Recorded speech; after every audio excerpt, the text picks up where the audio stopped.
Nah, kalau kalian ditanya masalah bukti kebangkitan Yesus, aku punya buku aslinya kan, Flavius Josephus, halaman 780. Di situ dikatakan Yesus itu bangkit ya pada hari ketiga dari kematian gitu. Nah, tapi kalau mau bukti realnya, detailnya lagi, kita bisa bandingin masalah orang Israel nih, Israel sama Kristen. Nah, ini teman-teman tahu nggak kenapa kira-kira orang Israel itu terpecah? Maksudnya kenapa mereka baru kembali ke negaranya tahun 1948? Tahu nggak? Dijajah orang itu ya lah ya, diperangi. Diperangi siapa? Itu Kita yang orang kita diperangi itu, sama Belanda, kenapa? Kita diperangi sama Belanda sama Jepang, kenapa kita nggak keluar dari Indonesia? Pertanyaannya itu. Ini ada hubungannya sama kebangkitan Tuhan Yesus loh. Jadi ceritanya gini, Tuhan Yesus itu adalah Mesias yang sudah menggenapi janjinya, ya, Mesias yang sudah menyatakan dirinya. Tadi udah kita bilang. Jadi orang Yahudi yang asli itu adalah orang-orang Kristen, bukan orang-orang yang sekarang disebut Yahudi. Itu Yahudi kemarin sore itu, yang kemarin yang pakai topi koboi, yang gondrong, yang pakai jas.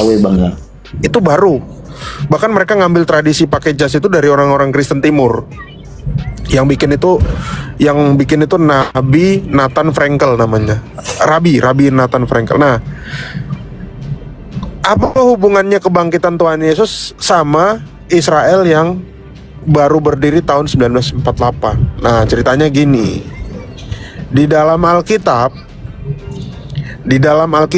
Tuhan Yesus bilang, apabila kalian mendengar perang, ada di Lukas ini ya, teman-teman nanti cari ayatnya ya. Apabila mendengar genderang perang, maka pergilah kalian ke gunung-gunung, ke bukit-bukit yang tinggi. Gitu. Nah, ini yang menyebabkan waktu kehancuran Bait Suci tahun 70 Masehi, itu orang-orang Kristen udah nggak di situ. Orang-orang Kristen udah terpanggil keluar, gitu. Udah pergi ke bukit-bukit. Nah, orang-orang Yahudi yang anti dengan Yesus, sebetulnya mereka nggak layak disebut Yahudi ya. Orang-orang Farisi sama Saduki, mereka tetap ngumpul di situ. Dan itu yang bikin jadi permasalahan. Ya, ini yang bikin permasalahan karena pada waktu itu Titus dan Vespasianus menghancurkan bait Allah. Kenapa bait Allah dihancurkan? Karena si Vespasianus waktu itu pacaran sama Beatrice. Beatrice ini adalah saudara kandungnya sendiri, gitu. Jadi waktu itu Beatrice itu sudah punya suami, ya, dan dia ini punya hubungan keluarga sama Herodes. Nah, ingat Herodes di Alkitab dicatat dia menikahi keponakannya sendiri kan, betul nggak? Makanya Yohanes Pembaptis dipenggal. Nah, nanti dirangkum aja ya kira-kira ini ceritanya gini. Nah, jadi pada waktu itu bait suci itu dihancurin tahun 70 Masehi. Gara-gara si Beatrice ini memfitnah bahwa orang-orang Yahudi ini yang memblack campaign dia, selingkuh sama keluarganya, sama saudara kandungnya, incest gitu. Akhirnya ribut, bait suci dihancurkan, rata dengan tanah sampai sekarang, ya. Dan orang-orang Farisi setelah era kehancuran bait Allah itu membuat ajaran agama baru. Itulah yang kita kenal dengan Yahudi Rabbinik. Nah, pertanyaannya, kenapa mereka buat ajaran agama baru? Pertama, karena bait sucinya hancur. Yang kedua, karena mereka kekurangan orang. Karena pada zaman itu orang Israel semuanya pada jadi Kristen. Kalau orang Israel pada jadi Kristen, berarti Yesus bangkit nggak dari kematian? Bangkit dong, ya kan? Bangkit nggak? Kalau Tuhan Yesus mati terus nggak bangkit, kira-kira ada Kristen nggak? Nggak mungkin. Nah, jadi kelompok terbesar Yahudi waktu itu ya Kristen. Tapi kelompok yang kecil waktu itu itulah Yahudi Rabbinik. Akhirnya Yahudi Rabbinik ini waktu itu mereka setelah pasca kehancuran Bait Suci tahun 70 Masehi, mereka kena wabah. Mereka kena wabah, ya ada kolera, ada macam-macam, meninggal ya. Bahkan ditulis dalam sejarah ada seorang wanita yang dia terpaksa memakan bayinya digoreng gara-gara dia kelaparan.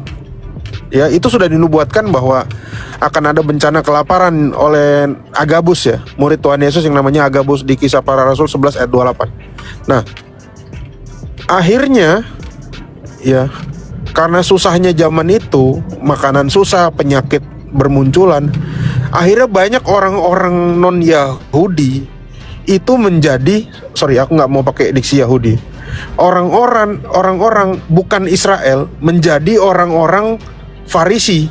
Siapa contohnya? Namanya Rabi Akiva.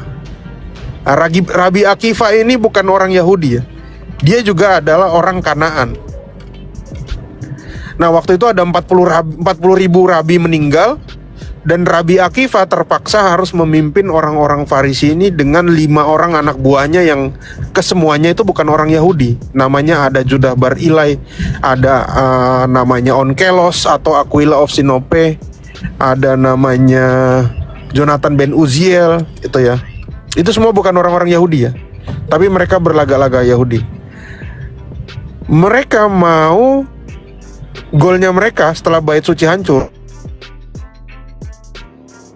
mau menguasai wilayah Israel ya, dan mereka mau menghancurkan Yahudi yang asli, yang disebut Kristen tadi ya, yang dipimpin sama para rasul. Makanya Tuhan Yesus karena 12 suku Israel itu digantikan oleh 12 murid Yesus. Kenapa itu dipilih 12? Nah, pada saat itu si Rabi Akiva itu menetapkan Mesias baru, teman-teman. Ada yang tahu namanya Mesias orang Rabbinik? Ada yang tahu nggak?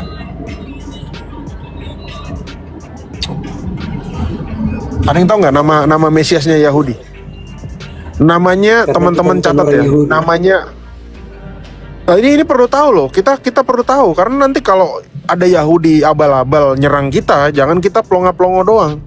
Biar kita hajar balik, biar dia diam gitu. Karena mereka itu sebetulnya pendusta, ya. Kita nggak perlu bela-bela mereka. Mereka itu pendusta. Mereka itu antikris. Nah, Mesias mereka, ya, karena Mesias yang Yahudi yang asli itu sudah namanya Yesus Kristus, mereka bikin Mesias yang ditunjuk oleh Rabi Akiva tadi, namanya adalah Simon Bar Kokhba. Teman-teman catat tuh, Simon Bar Kokhba. Karena Mesias Simon Bar Kokhba ini sudah ditunjuk, oh kamu jadi Mesias kami. Jadi ada 2 kelompok Yahudi ya. Satu Yahudi yang percaya kepada Yesus Kristus yang mati dan bangkit. Satu kelompok non-Yahudi alias Yahudi abal-abal yang sekarang kita sebut Yahudi yang di Israel sana. Itu orang yang percaya dengan Mesiasnya namanya Simon Bar Kokhba. Nah, Simon Bar Kokhba ini memimpin orang-orang Israel, dan akhirnya karena memang dia Mesias palsu, dia kalah sama Roma. Tuhan Yesus nggak pernah ngangkat pedang ya. Dia mengajarkan kasih, dia mengajarkan beribadah, taat ya. Tapi Simon Bar Kokhba, dia membantai anak buahnya sendiri kalau anak buahnya nggak ikut omongannya ya. Sampai-sampai orang Yahudi kadang nyebut dia Simon Bar Kokhba. Simon Bar Kokhba menyerang orang Roma. Kira-kira menang nggak Israel lawan yang cuma segelintir tadi lawan Roma? Kalah. Nah, karena kalah dari melawan orang-orang Roma yang waktu itu dipimpin sama Raja Hadrianus ya, maka ya dia mati kebunuh ya, jadinya Simon Bar Kokhba dan pasukannya. Bahkan Rabi Akiva juga meninggal. Akhirnya siapa tadi namanya? Kaisar Hadrianus itu membuang semua orang Farisi yang ada di Israel. Itu sebabnya nggak ada orang Yahudi di Israel waktu itu. Dan dia ganti Israel namanya jadi apa? Palestina. Jadi kalau ada Islam yang membela Palestina, berarti dia membela Roma, karena nama itu pemberian dari Roma. Kenapa Roma ganti namanya Palestina? Karena wilayah itu dulu dikuasai oleh orang-orang Palestina atau orang-orang Yunani dari Pulau Kreta, ya. Kalau pernah lihat ada Hyundai, namanya Hyundai Kreta, itu terinspirasi dari pulau yang ada di Yunani itu. Itu tempatnya si Goliat. Goliat musuhnya Daud. Nah, karena Goliat masuk dari daerah pesisir baratnya Israel yang jalur Gaza itu, maka daerah itu semuanya diganti nama jadi Siro Palestina atau Palestina. Terus ibu kotanya bukan Yerusalem lagi, namanya jadi Aelia Capitolina semenjak itu. Dan orang-orang Israel dibuang, ya dibuang keluar dari tempatnya, udah nggak ada lagi. Dan baru kembali setelah eranya Nazi, ya. Berdiri, Israel tuh berdiri tahun 48 kalau nggak salah ya. Iya, 12 Mei. 8. 14 Mei apa berapa Mei gitu. 14 Mei 1948. Jadi kalau Yesus itu nggak bangkit, nggak mati dan bangkit, kira-kira ada nggak? Ada nggak orang-orang Farisi itu, rabinik? Kira-kira ada rabinik nggak? Nggak ada. Kira-kira kalau Tuhan Yesus nggak mati dan bangkit, kira-kira ada kitab Masoret nggak? Kitab Masoret yang baru ada seumuran sama kerajaan Majapahit itu. Ya. Bahkan lebih dahulu ketemu kembang api daripada Masoret. Kembang api di Cina. Ya. Kalau Tuhan Yesus nggak mati dan bangkit, kira-kira ada negara Israel yang itu nggak, yang baru berdiri, yang benderanya itu bintang Daud warna biru itu? Nggak ada. Kalau Tuhan Yesus nggak mati dan bangkit, ya, kenapa orang-orang Yahudi itu harus mengubah identitasnya jadi Yahudi Ortodoks? Kenapa nggak Yahudi aja namanya? Ortodoks itu bahasa apa? Ortodoks bahasa apa? Yunani. Bahasa Yunani. Yunani, ortos dan doxa.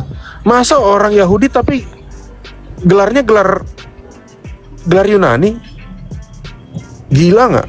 Tempat ibadahnya orang Yahudi namanya apa? Sinagog. Sinagog itu bahasa apa? Bahasa Yunani. Sinagogen. Itu bukan bahasa Ibrani. Bahasa Ibrani itu Bet Tefila. Jadi apa yang kita lihat itu semua yang di Israel itu adalah Yahudi abal-abal. Ya, Yahudi abal-abal yang terhilang dari sejarah. Gitu. Orang-orang Israel itu, ya, teman-teman saya kasih tahu ya. Karena kitab suci kita orang Kristen itu adalah Septuaginta. Itu yang dibaca Kristus dan para rasul, ya. Meskipun teman-teman Katolik pakai Vulgata, Vulgata itu berasal dari Septuaginta. Meskipun teman-teman Protestan pakai King James Version, King James Version itu teksnya juga diambil dari Septuaginta. Ya, teks-teks untuk nubuatan Kristus diambil dari Septuaginta. Martin Luther pun pro kepada Septuaginta, meskipun dia seorang Katolik. Nah, pertanyaannya gini buat orang Yahudi, kalau ada yang nyimak di sini, dari abad sebelum Masehi, ya, kita ngomong abad ketiga sebelum Masehi, kan kitabnya kan baru ada 1000 tahun lalu, ya nggak? Masoret. Sampai 1000 tahun lalu, mereka pakai kitab suci apa? Rabinya itu nggak bakal bisa jawab. Rabinya itu nggak bakal bisa jawab. Ya, karena orang Yahudi dari 3 abad sebelum Masehi di Bait Allah, di Bait Suci, zaman Imam Besar Eliezer ben Onias, sampai kepada abad ke-8, Masoret itu baru dibuat abad ke-8. Mereka menggunakan Septuaginta, teks yang berbahasa Yunani. Dan mereka punya hari raya Septuaginta itu tanggal 8 Tevet atau 8 Februari. Itu bukti bahwa kitab suci itu benar-benar berbicara tentang Tuhan Yesus, tentang kematian dan kebangkitannya. Makanya di Lukas 24 ayat 44 kan, orang-orang Yahudi bilang kan, berarti benar apa yang dikatakan kitab suci, bahwa Mesias akan mati dan bangkit pada hari yang ketiga, gitu. Soalnya orang-orang Kristen zaman dulu nggak beribadah pakai perjanjian baru, mereka cuma pakai PL doang.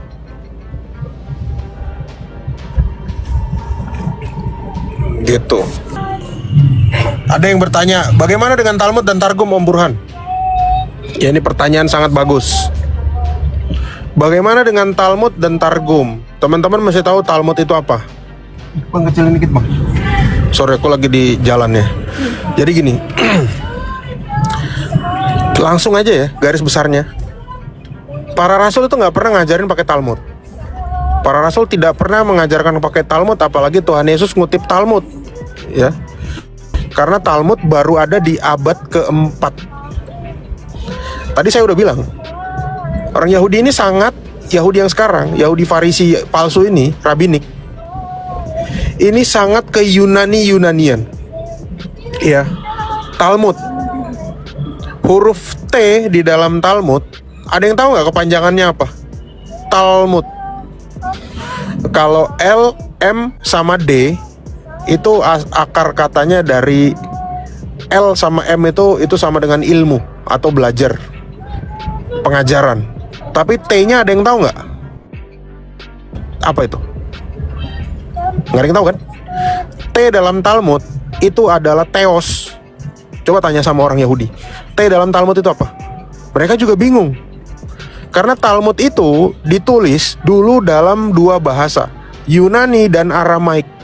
Yunani dan Aramaik.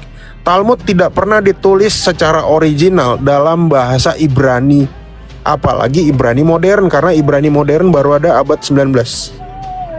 Sebentar. Talmud itu adalah suatu, ini Talmud dulu ya, nanti Targum. Talmud itu adalah suatu pembodohan publik. Apa yang dimaksud dengan Talmud? Orang-orang ini kaitannya sama tetangga sebelah ya, RT 7 ya. Jadi Talmud itu gini, Musa itu hanya diberikan Taurat yang tertulis. Tuhan Yesus dan para rasul tidak pernah mengatakan ada Taurat namanya lisan. Dikecilin dikit bang. Musa tidak pernah mengatakan ada Taurat lisan. Yang kita tahu dari Tuhan Yesus dan kitab suci, Taurat itu hanyalah Taurat yang kita baca, Kejadian, Keluaran, Imamat, Bilangan, Ulangan. Tapi orang-orang Yahudi itu percaya dengan Talmud. Kenapa saya bilang satu kebohongan? Mereka membuat suatu kisah palsu yang namanya adalah Taurat lisan. Ya, Taurat itu ada dua menurut orang abal-abal ini. Namanya Torah Sebiktaf, itu Taurat yang 5 tadi yang tertulis.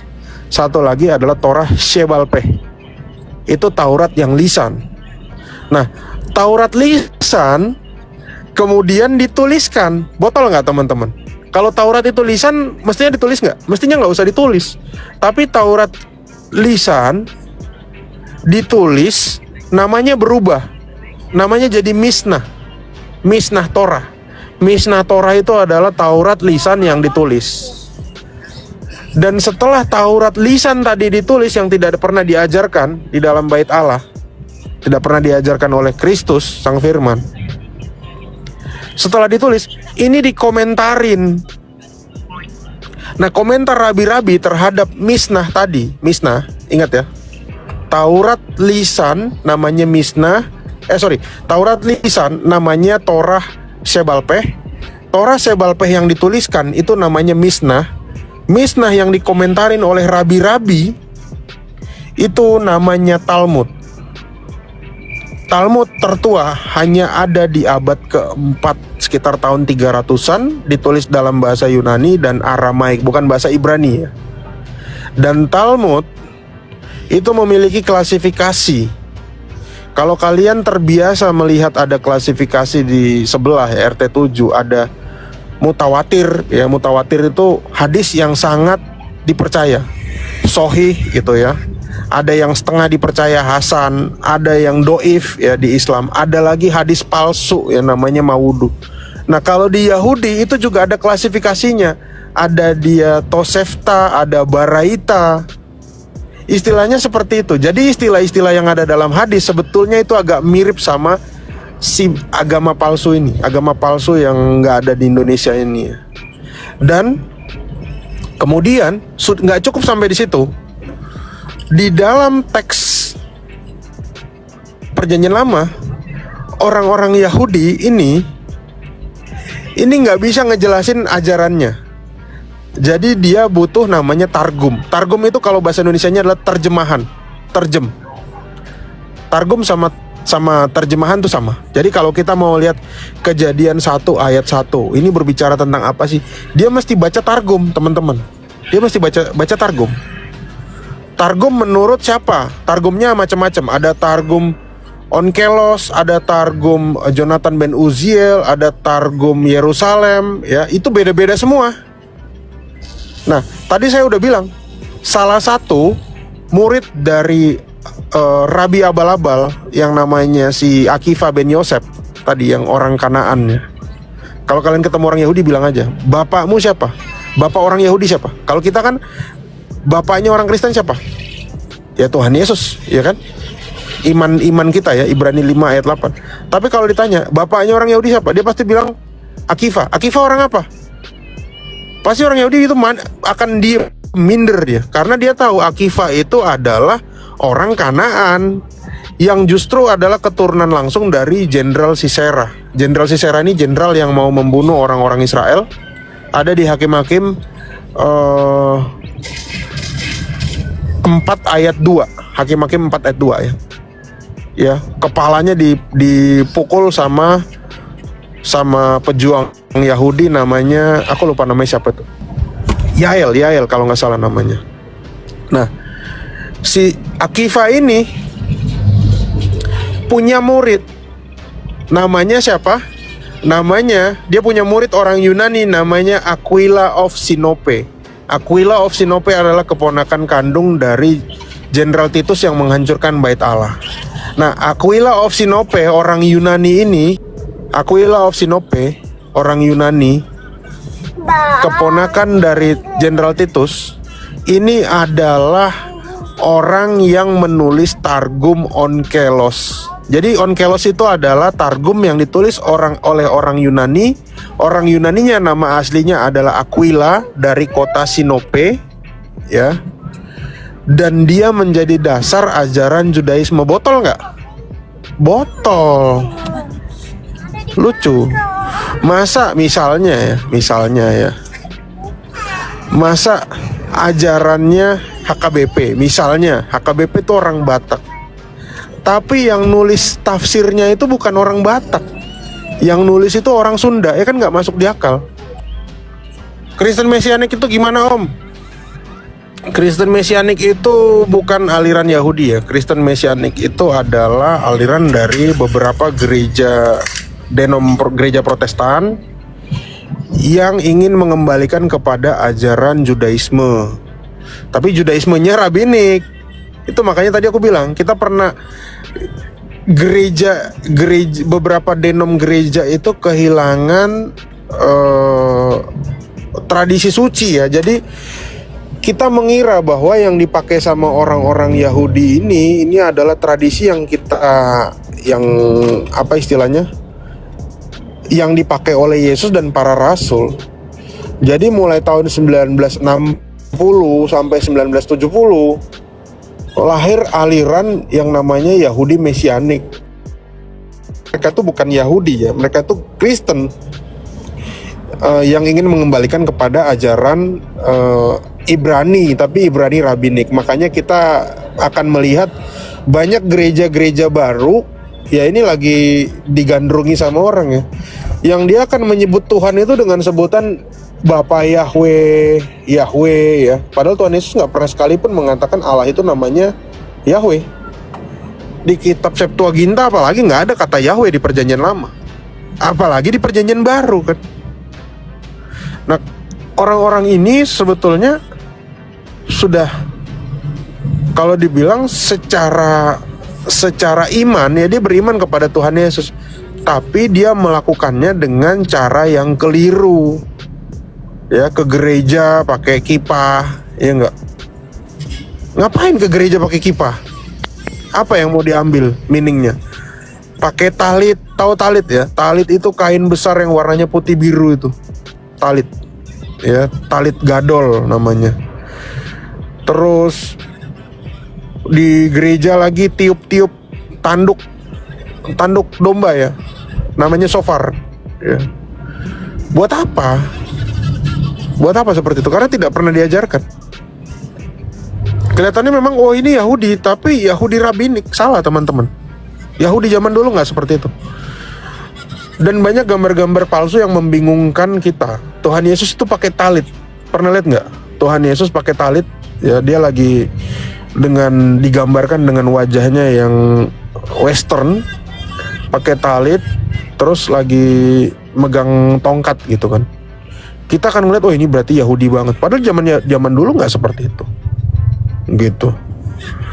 Yahudi Mesianik bukan Yahudi. Dia adalah Kristen yang berbau Yahudi, mengadopsi budaya rabbinik, tapi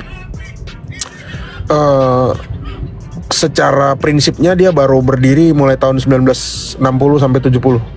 Gitu teman-teman. Konsilium Nia tahun 90 ya, bukan 1990 tapi tahun 90 Masehi, abad pertama. Itu tadi yang saya bilang, sejak kehancuran bait suci, orang-orang Farisi dan Saduki banyak yang meninggal, banyak kena wabah, banyak yang kelaparan. Akhirnya ada satu tokoh yang bukan Yahudi yang namanya Akiva, Rabi Akiva ben Yosef, ya namanya Akiva aja sebetulnya. Akiva ini adalah penjaga anjing, ya. Akiva punya majikan namanya Sabua Kalfa. Kalfa itu artinya anjing ya, kayak bahasa Arab ya, kalbun. Kaleb itu artinya juga anjing ya. Nah, si Akiva ini yang jadi pemimpin dari Konsilium Nia. Di Konsilium Nia itu hadir orang-orang Farisi dan Saduki palsu yang tadi saya bilang mereka bukan orang Yahudi, mereka orang-orang Yunani, orang-orang Edom, orang-orang Kanaan, orang-orang penyembah berhala ya sebetulnya.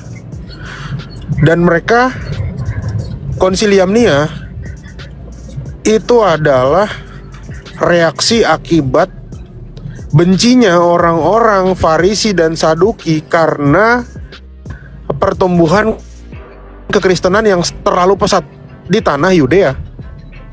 Karena mereka benci dan mereka merasa terpukul, orang-orang Kristen ini tidak menolong orang-orang Farisi dan Saduki, terpaksa mereka mencetuskan dan mendeklarasikan bahwa mereka lah yang Yahudi gitu.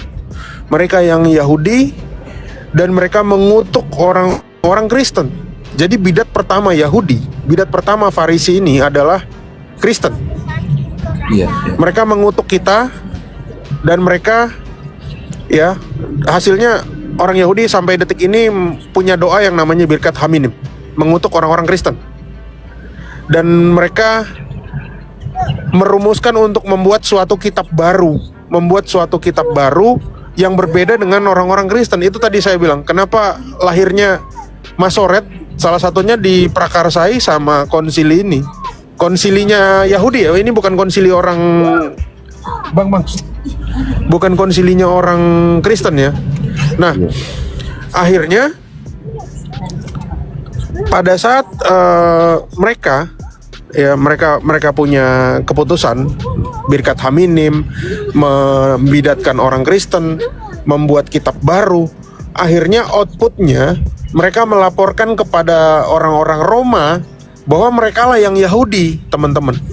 Kita lah yang ilegal. Nah, semenjak itu, kenapa orang Kristen itu dipersekusi sampai tahun 325, zamannya Konstantin. Kenapa orang Kristen dulu dibakar sama Nero, dipenggal, lagi jalan disiram aspal panas, gitu kan? Lampu taman setiap malam di Roma itu adalah orang-orang Kristen. Iya. Ya, mereka bebas karena kita dianggap agama ilegal atau irreligio. Sementara yang legalnya adalah yang palsu tadi gitu. Dan ke bawah sampai sekarang. Nah, Mereka bikin rumusan-rumusannya itu mulai di abad itu. Makanya mereka sudah bikin apa? Langkah satu-satunya untuk membelokkan pemahaman tentang Alkitab. Mereka bikin dulu targumnya. Mereka bikin targumnya, mereka bikin misnahnya, mereka bikin Talmudnya, mereka bikin midrasnya, ya. Iya. Yang palsu-palsu itu baru mereka bikin perjanjian lama barunya yang namanya Masoret. Nah, Masoret ini diambil dari satu keluarga ya. Ini bukan orang Lewi yang buat. Ini keluarga, kalau di suku Batak itu ada Simanjuntak, Panggabean, Pasar Ribu ya. Masoret itu adalah keluarga Masor. Keluarga Masor. Jadi kayak keluarga Simanjuntak gitu contohnya. Ini aku pinjam doang namanya ya, bukan menghina. Misalnya dia mengambil nama keluarga. Dan keluarga inilah yang bertanggung jawab penuh untuk menerjemahkan kitab itu sesuai dengan keinginan isi perut mereka gitu. Akhirnya apa? Salah satu yang paling mencolok Masoret, kitab-kitab Deuterokanonikanya mereka buang. Iya. Gitu. Tapi Jadi kalau teman-teman nanya Deuterokanonika apakah itu buatan orang Katolik? Bukan, itu adalah kitab yang dipakai sama orang Yahudi. Itu bagian dari kitab suci, dan karena itu terlalu menjurus tentang kekristenan, itu mereka buang. Salah satunya 25 Desember Natal tuh ada di situ. Gitu. Gereja itu dari awal pakai Septuaginta, tapi pertanyaannya kenapa pakai Masoretic text? Ini kembali lagi ke sejarah. Cuma kalau saya bicara, teman-teman ya yang nggak suka, kalian skip atau kalian tanya sama orang yang kompeten. Jangan jadi kalian musuhin saya gitu ya. Sejarahnya kenapa gereja pakai Masoret? Ini hubungannya, ini tidak terkait dengan gereja timur. Ya, ini permasalahan sebetulnya hanya ada di gereja barat. Iya. Gereja Katolik itu pakai Vulgata yang lengkap dengan Deuterokanonika. Vulgata lahir karena pada zaman itu Paus Damasus namanya ya. Dia ingin agar orang-orang gereja Roma itu pingin punya kitab sendiri dengan bahasa mereka sendiri, bahasa Latin. Jadi mereka terjemahkan dari entah dari mana sumbernya. Tapi kalau dari sejarah ditulis diambil dari kitab Septuaginta yang kurang reliable sebetulnya. Karena waktu itu Septuaginta sempat diterjemahkan secara tidak bertanggung jawab oleh orang yang namanya Symmachus, orang Ebionit. Nah, tahun 405 ini lahirlah Vulgata di gereja Katolik. Iya. Tapi Roma. mulai abad ke-12, kita tahu Martin Luther tuh orang Katolik. Dia Romo Katolik, dia presbiter Katolik, gembala Katolik dari Jerman. Nah, mulai abad ke-12 ada orang yang namanya John Wycliffe. John Wycliffe. Tapi sebentar, sebelum lari ke John Wycliffe ya, saya tanya ke teman-teman. Kira-kira Vulgata ini boleh nggak diterjemahkan ke dalam bahasa lain? Misalnya kita orang Indonesia nih, Katolik pada zaman itu ya, Ya. sebelum tahun 1200, boleh nggak diterjemahkan? Kembali lagi nih, ini sejarah ya teman-teman, kita masih tahu. John Wycliffe itu adalah pastor Katolik yang dari Inggris. Dia ingin agar orang-orang Inggris bisa baca Alkitab tanpa harus memakai bahasa Latin. Nah, dia terjemahkanlah Vulgata itu ke dalam bahasa Inggris. Ya. Jangan kira zaman dulu itu gampang langsung terjemahin Alkitab kayak sekarang ada LI, enggak. Nah, pihak gereja Roma itu tidak setuju, dan akhirnya John Wycliffe dikasih hukuman. Ya, waktu dia meninggal mayatnya dibakar, dibuang di parit. Nah, banyak tokoh-tokoh yang ingin menerjemahkan waktu itu dan akhirnya kena persekusi. Termasuk pada saat Martin Luther melakukan 95 tesisnya. Martin Luther adalah orang yang dikutuk, ya, orang yang dikutuk gereja Roma. Akhirnya karena dia dikutuk, dia tidak diperbolehkan menggunakan Vulgata pada zaman itu. Nah, secara terpaksa, akhirnya semua aliran Protestan, waktu itu ada 3 aliran besar Protestan ya. Ada Anglikan, ada Lutheran, ada Calvinis. Iya. Ya, Calvinis itu reform ya. Terpaksa mereka menerjemahkan teksnya sendiri. Dari apa? Dari Masoretic text. Oh. dari Masoretic text. Oh, di Ya, situ letaknya Bang ya. betul. Terjemahan pertama yang dipakai oleh gereja Protestan itu adalah bukan King James Version sebetulnya. Namanya adalah Geneva Bible. Geneva Bible ini tahu nggak yang nerjemahkan siapa teman-teman? Erasmus. William Shakespeare yang nulis Romeo and Juliet. Oh. Ya, sama buku yang judulnya Hamlet. Nah, dari kata Hamlet itulah muncul bahasa Batak Halet. Pacaran artinya. Ya itu. Beda. Jadi William Shakespeare itulah penulis Geneva Bible, dan kemudian ya makanya orang-orang Swiss itu kan daerah yang netral ya. Iya. Nah, semenjak itu mulai ada terjemahan-terjemahan lain. Misalnya King James Version. Nah, itu sebetulnya adalah proyeknya dari gereja Anglikan. Anglikan ini gereja Protestannya Inggris. Iya. Nah, dia terjemahkan ke dalam bahasa Inggris di eranya Raja James, ya, makanya namanya King James Version. Yang kita baca ini King James Version. Yang kita baca di LA ini King James Version. Nah, King James Version ini adalah produk dari dua universitas, Oxford dan Cambridge, dan diperbantukan oleh salah satu orang dari Reform yang namanya Adrian Saravia. Dia dia adalah rektor dan guru besar di Universitas Leiden. Jadi itu adalah proyeknya orang Protestan. Nah, pertanyaannya, King James Version ini jumlah kanonnya, jumlah perjanjian lamanya lebih banyak dari orang Katolik atau lebih sedikit? Atau sama? Lebih sedikit. Lebih banyak. Lebih banyak. Untuk versi KJF Lebih banyak. lebih banyak KJF. Lebih banyak. Nah, kenapa LAI menerjemahkan sedikit? Ya karena LAI tidak mengikuti King James Version yang ori, tapi dia mengikuti United Bible Society yang memang menetapkan kitab perjanjian lama sama perjanjian baru itu 66. Mestinya kalau ngikut King James Version yang ori, yang ori apa istilahnya ya? Ori lagi, nanti ada ori ada KW. Yang awal ya, bukan ori ya. Iya. Mestinya tuh 80. Version. Totalnya 80.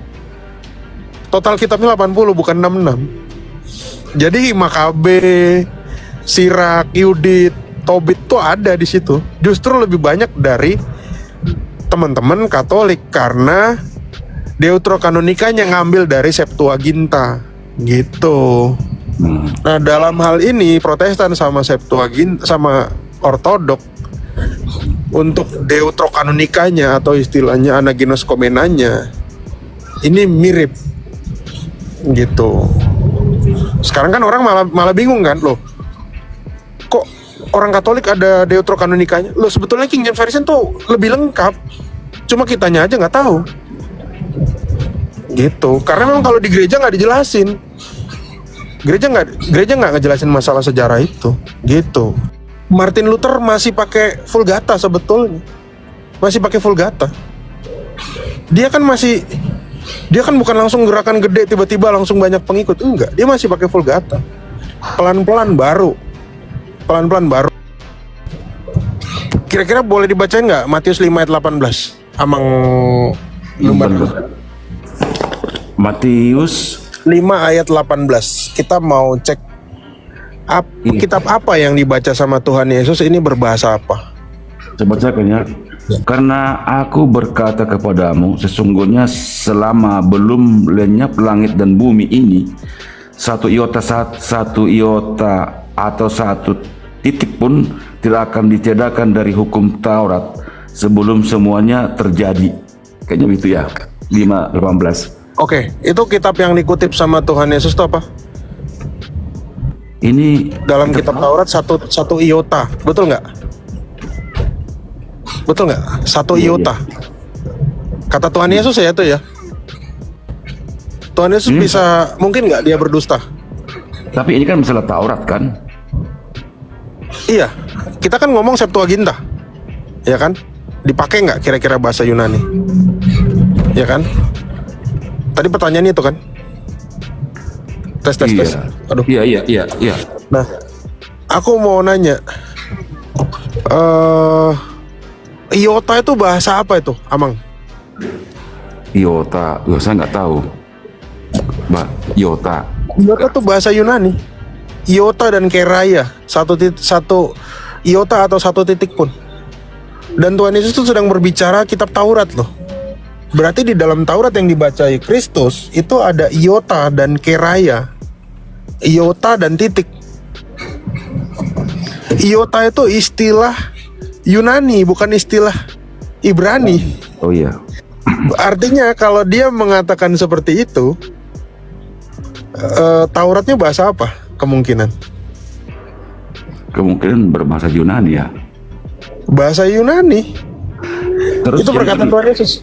Kalau dari sejarah, Lukas 24 itu yang Yesus katakan semua tertulis tentang aku, yang tertulis di kitab Taurat, kitab para nabi dan Mazmur akan digenapi. Itu maksud Yesus itu kitab mana itu? Apakah Septuaginta? Tentu Septuaginta, karena kutipan-kutipannya Tuhan Yesus itu adalah Septuaginta. Coba baca Lukas 4 ayat 17. Baca gini. Ya, mungkin biar cepat aja ya. Lukas 4 ayat 17 ya. Tuhan Yesus bilang, "Roh Tuhan ada padaku oleh karena Ia mengurapi aku untuk bla bla bla, mencelikan mata orang yang buta." Betul ya? Iya. Oke, coba baca Yesaya 61. Ada nggak kata orang buta di situ? Yesaya 61 ayat 1. Itu yang dibaca Tuhan Yesus di dalam Lukas 4 ayat 17. Sama persis. Tapi sebelum ke kitab Yesaya itu Bang, saya buka ini. Kalau nggak salah itu di peristiwa di Perjanjian Baru itu Yesus itu membuka gulungan kitab Yesaya kayaknya. Yang dibuka Yesus itu di rumah ibadat itu. Kita baca teksnya, nggak apa-apa. Iya. Makanya di dalam Makabe itu ada perintah orang Yahudi untuk mengirimkan Septuaginta. Makanya Makabe itu dibuang sama orang-orang Yahudi. Tapi sekarang kita tanya, Lukas 4 ayat 17 dan Yesaya 61 ayat 1 sama atau enggak? Nggak sama. Ini Nggak aku sama. buka. Kata-kata orang buta nggak ada di situ. Nggak ada. Nah pertanyaannya, Tuhan Yesus menyembuhkan mata orang buta nggak? Faktanya demikian. Faktanya Iya. demikian. Karena dia harus menggenapi kan? Seperti Lukas 24 ayat 44 tadi kan. Nah, yang kita baca di Yesaya 61 ayat 1 dalam teks yang Ibrani itu nggak ada ininya. Itu nggak ada orang butanya. Karena itulah bukti bahwa dalam konsilium Nia mereka menghilangkan nubuatan-nubuatan yang dilakukan Yesus. Supaya apa? Supaya kesannya Lukas ini mengutip kitab yang salah. Lukas tidak mengutip kitab yang sama. Gitu. Banyak. Seluruh perjanjian baru itu sama dengan Septuaginta. Jadi kalau teman-teman baca kenapa PL sama PB ini nggak sama kata-katanya, itu karena yang Anda baca Masoret. Itu aja jawabannya. Iya, memang dari Masoret, memang betul itu. Karena saya buka Septuaginta Yesaya 9 ayat 5 itu tidak ada Bapa yang kekal. Nggak ada tambahan itu di Septuaginta, itu dari Masoret.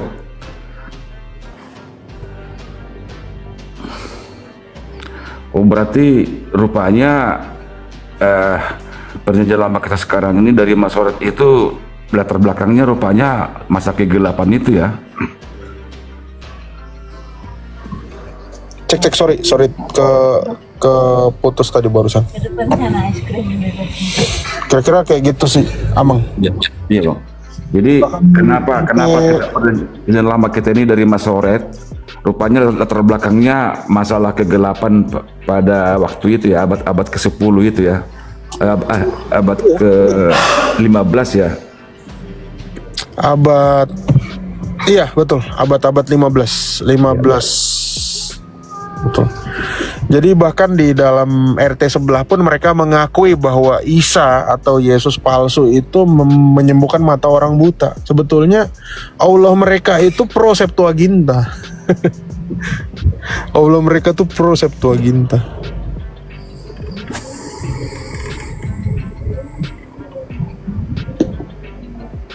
Bahkan di Septuaginta Yesaya 7 ayat 14 itu sama persis dengan Matius 1 ayat 23. Perawan, tapi kalau di Masoret perempuan muda. Perempuan muda ya. Iya. Ini yang saya sering bilang. Perempuan muda belum tentu perawan. Tapi kalau perawan itu pasti Bunda Maria. Karena perempuan muda yang tidak perawan itu adalah Siti Aisyah. Tetap nyenggol ya. Siapa tuh Kak?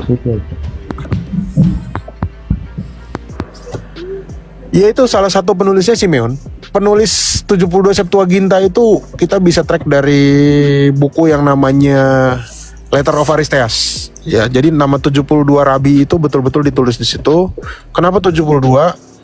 Karena penerjemahan ini harus dilakukan oleh 6 orang dari masing-masing suku Israel. Ya, suku Israel ada 12 dan ada 6 orang. Gitu. Kenapa 6? Ya karena sesuai dengan hari kerjanya orang Israel ya. Kan seminggu, 7-nya berhenti kan. Gitu. Salah satu yang nerjemahin itu adalah Simeon. Simeon yang ada di dalam Lukas. Loh, itu nggak bisa itu justru nggak bisa ditolak ya. Bahasa Yunani itu nggak bisa ditolak dari orang Yahudi. Tadi udah aku bilang. Kata Torah, tadi udah kata Talmud ya. Kata Torah itu sendiri T-nya orang Yahudi nggak tahu T-nya apa tuh. Theos ya. Karena orah itu artinya adalah pengajaran. Pengajaran. T-nya apa? Itu adalah bahasa Greek Judeo. Bahasa Ibrani Yunani. Terus orang-orang Yahudi sekarang juga masih pakai bahasa Yunani. Ya, sinagog, ortodoks, terus apa lagi ya? Talmud. Terus apa? Banyak istilah-istilah seperti itu. Nah, tapi kalau dibilang kitab Deuterokanonika tidak ditulis oleh nabi-nabi, benar. Makanya Gereja Timur tidak memakai Deuterokanonika sebagai landasan iman. Karena itu ditulis oleh para sejarawan, gitu. Nah, orang-orang apa tadi aku mau bilang, aduh lupa. Orang-orang Yahudi, ya mereka harus buang itu, karena kalau mereka nggak buang, mereka yang malu. Iya. Gitu. Mereka akan malu kalau mereka nggak buang. Mereka contohnya nih, sekarang yang paling bodoh ya, orang Yahudi abal-abal sekarang. Mereka merayakan Hanukkah. Bener nggak, teman-teman? Saat ini mereka merayakan Hanukkah mulai dari tanggal 25 kemarin sampai nanti tanggal 2 Januari. Ya, 1 maghrib. Mereka ngerayain Hanukkah. Nah, pertanyaannya, Hanukkah ini mereka dapat dari mana ceritanya? Hanukkah itu adalah kisah yang tertulis di dalam kitab Makabe. Kitabnya dibuang, hari rayanya masih dipakai. Wah. Iya kan? Iya. Sama aja kayak misalnya kita ngerayain Natal, tapi kita buang suratnya Lukas. Iya. Dari mana kita bisa tahu?